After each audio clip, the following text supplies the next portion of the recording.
What are you giving up this Ramadan? We asked a group of volunteers to give up the comforts of life in Europe to live like locals in Senegal. But will their experience go beyond just taking selfies? Just the sheer amount of effort and energy that goes into catching a small amount of fish. That isn't a toilet. That is a toilet that you're standing in when you go in it. It smells as well. In the ultimate test this summer, our participants fish in the Atlantic Ocean, sleep rough in the desert, fetch their own water, and confront the harsh truths about their home country's history in this continent.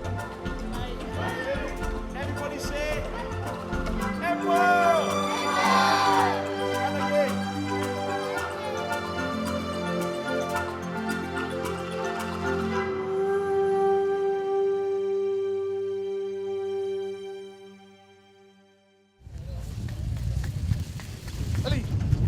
It's day 4 and everyone is beginning to miss home-cooked meals. Our team are on their way to Senegalese, which is a village deep in southern Senegal by the border with Gambia. A quick stopover at the local market in Senegalese is arranged so that the visitors can buy some ingredients. You see, they've heard of a local dish called Maafi, which they want to cook. So one of the things I really like doing when I go to a country is finding out what their sort of local dish is. Friends that are Senegalese but live in London have all said, when you go there, this is the dish you need to try. And it's basically chicken cooked in a peanut butter type sauce. Even though some 3/4 of the country work in agriculture, Senegal is one of the world's top food importers. That means prices are extraordinarily high, even for basic items like rice. As a legacy of French rule, you'll find the Senegalese start their day with bread.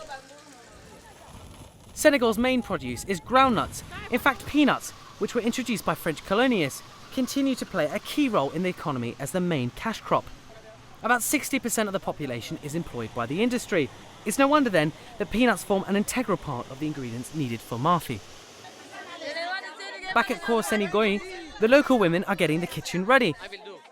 The team have to cook in an outdoor kitchen with no running tap, already gas line. It's also worth noting that the temperature outside is nearly 40 degrees centigrade. With the local women looking on and the kitchen heating up, our team get to work. We went to the local market and we got some vegetables, and then we went back to the village and we started cooking for them, and it was brilliant. It was so wonderful. No, you need to break this, not break it in half. It'll be new flavour. No, sir.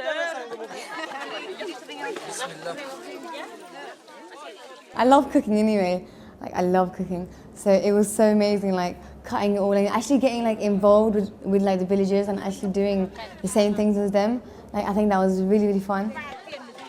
The Siddiquis prepare a range of root vegetables while Samra helps clean the rice. Eventually it appears the smell of vegetables brewing and peanut sauce being prepared has won Shazia over. Leaving the pot to simmer, the team must head off on their long journey to find somewhere to sleep. It's a good chance to hear some of their reflections. We didn't have a clue what we was doing, but it was just brilliant. And the food, alhamdulillah, it turned out well. It was edible. And the locals ate it as well. So mashallah, that was fantastic. The method of cooking was very traditional, with log fire on the ground, which seemed to me slightly strange because it was something that I'm pretty sure that could be improved just with a few materials, a bit of cement and brickwork, just to bring up the level so they can be cooking like they do in the West at a high level, rather than sort of being cramped on the floor and bending over and probably doing your back end while you're cooking. They don't take anything for granted because what they have is very scarce. So it really made me appreciate the food that we have. We can just go to the fridge and take something out, but they have to travel for miles upon miles just to get the food. And they have so much sabr. They're people of sabr, man. They just sit there and they just wait, and they wait for help to come. So, I really have learned a lot from them, and the things that I'm going to take away from this is, that we really can be the help that they've been waiting for, and we can be the change that they need. Tomorrow on Selfies in Africa, Anisha is beginning to miss home after using a toilet in the middle of a farm. Oh, it's disgusting, and the smell is disgusting. how will her other teammates handle the hole? I need to use your toilet, your WC, but you probably don't understand me, but something, I need to toilet.